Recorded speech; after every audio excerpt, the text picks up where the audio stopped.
working? Okay, this is working. About 2 years ago, at the height of the COVID pandemic, my family and I were getting somewhat restless being cooped up in the house.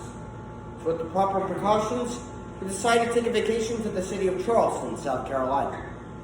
Due to the fact that I am a huge history enthusiast, the city was one I was hoping to visit for a good while, as the infamous Fort Sumter, which was the reason for the American Civil War, was right off the coast, along with my interest in the lives and society of the Southern upper class during olden times.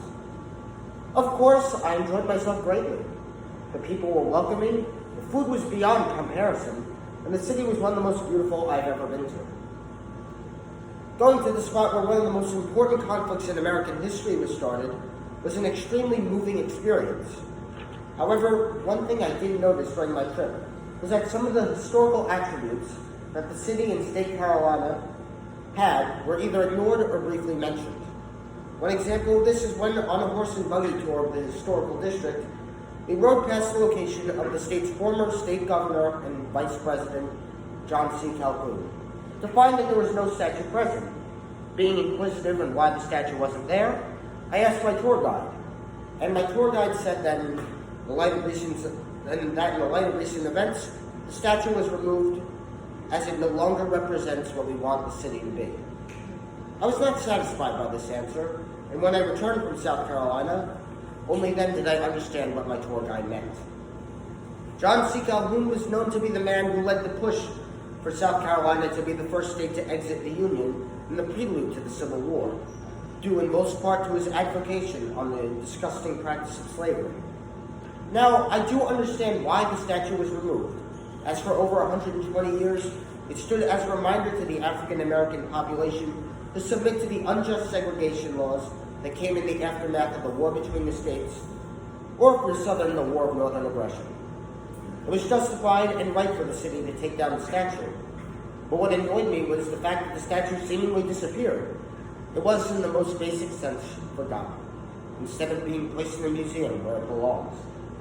The worrying part about this is that the issue of unfavorable history being cast aside and forgotten about is an issue that has been growing in the modern day, with an escalating mob mentality canceling any history, both good and bad, in order to reshape society as a whole.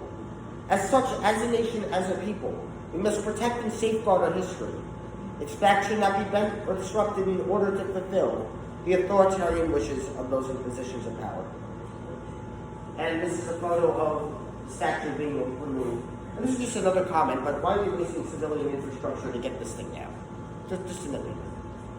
And I will begin by stating the benefits of preserving history and why it is of our utmost importance to do so.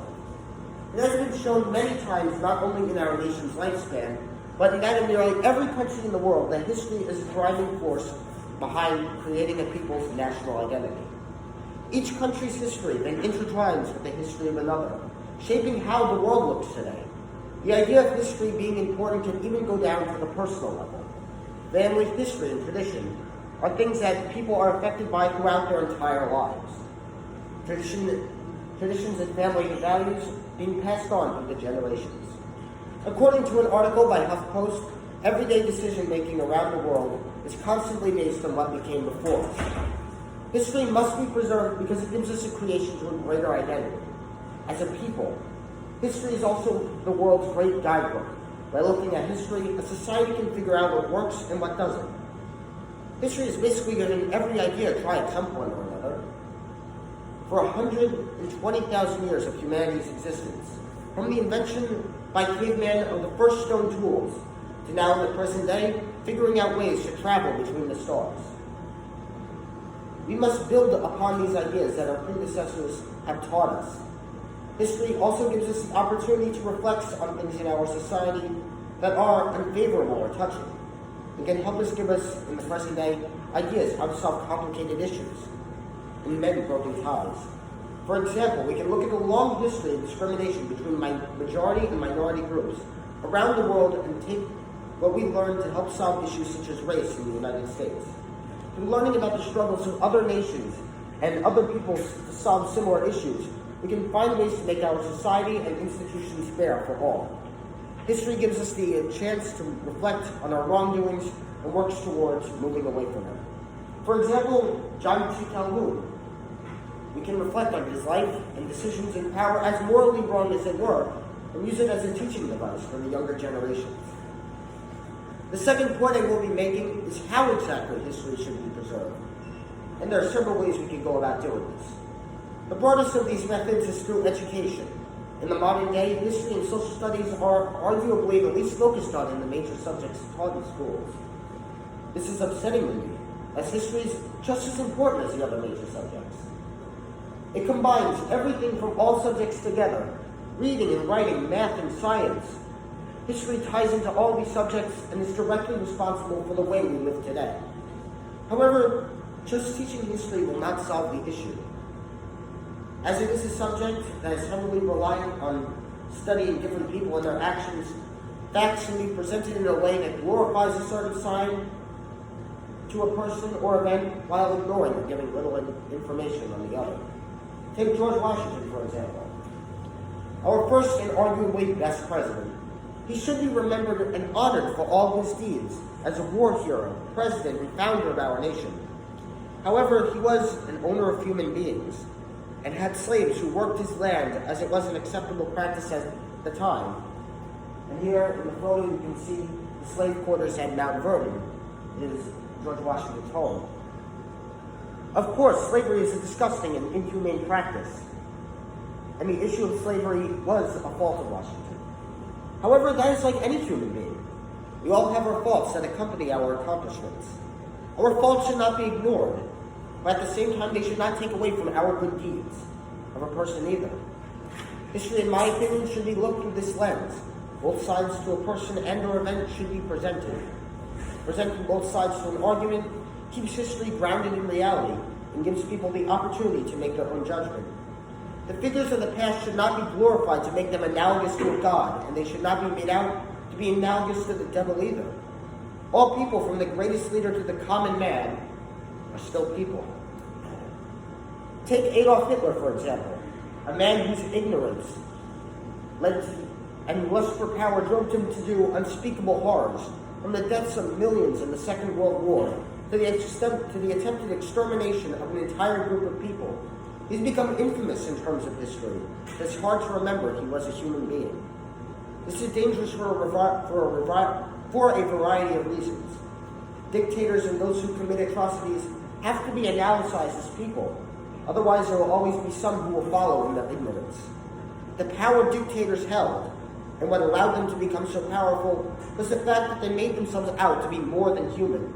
They claimed to be the savior of their people by pointing fingers at all others, and said it so confidently that the whole country fell to their feet. There's still people today, ignorant people who know no better, who still idolize terrible people such as Hitler. However, if only history was taught out in a way to call out Hitler for what he was, a fraud and a coward, maybe these people could change their mindset. History must be taught to make all things balanced. Wars should be taught to explain the heroism of those who defended their homeland, but should also explain the injury, death, and disease that the average soldier experienced. And as you can see in the photo, this is the photo of a Nazi classroom in the years leading up to the Second World War. An example of how Hitler,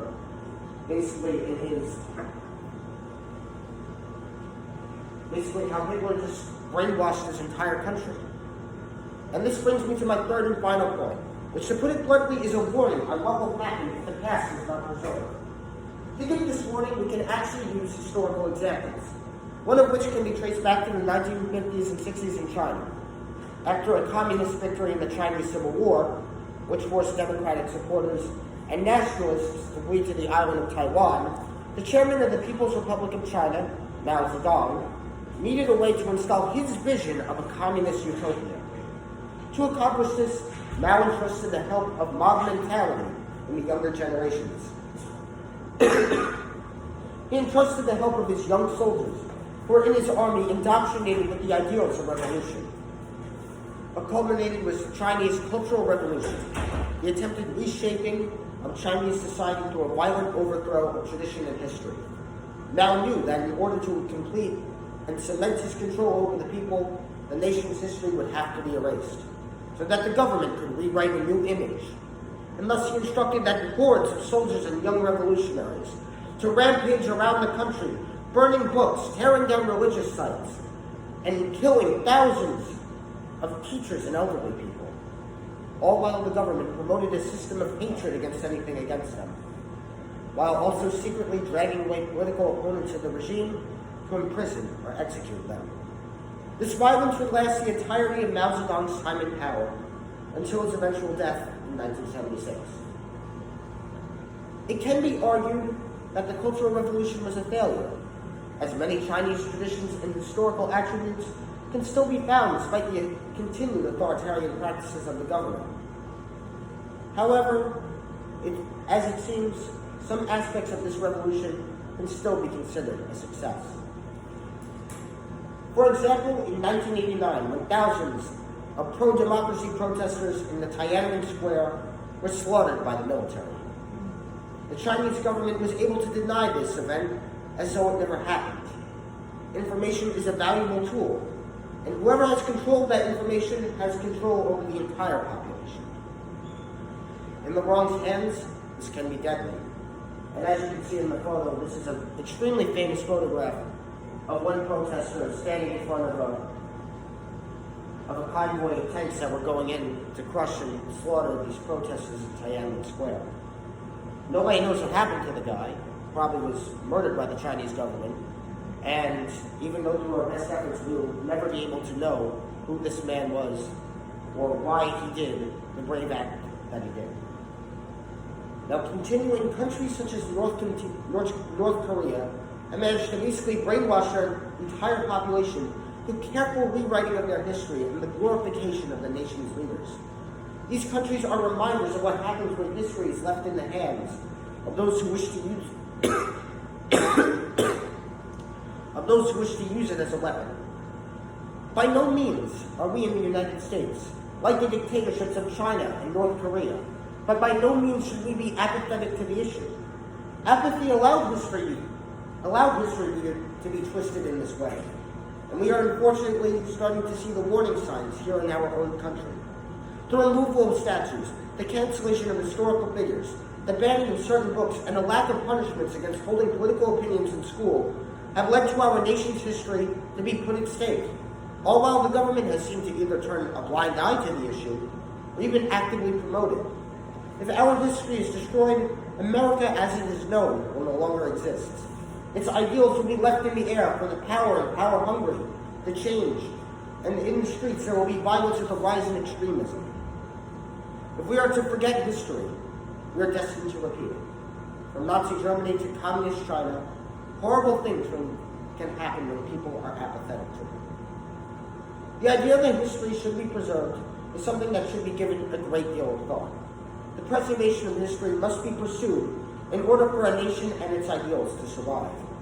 I encourage everyone to stand firm and tell the world that you are proud of your history and heritage. I encourage everyone to follow their family traditions and encourage the government to take the necessary actions to preserve the legacy of our past. We have to do this as a society and have stricter rules against teachers who only present a certain side. Our educators must be taught to present the youth of a nation's history's facts to be fair.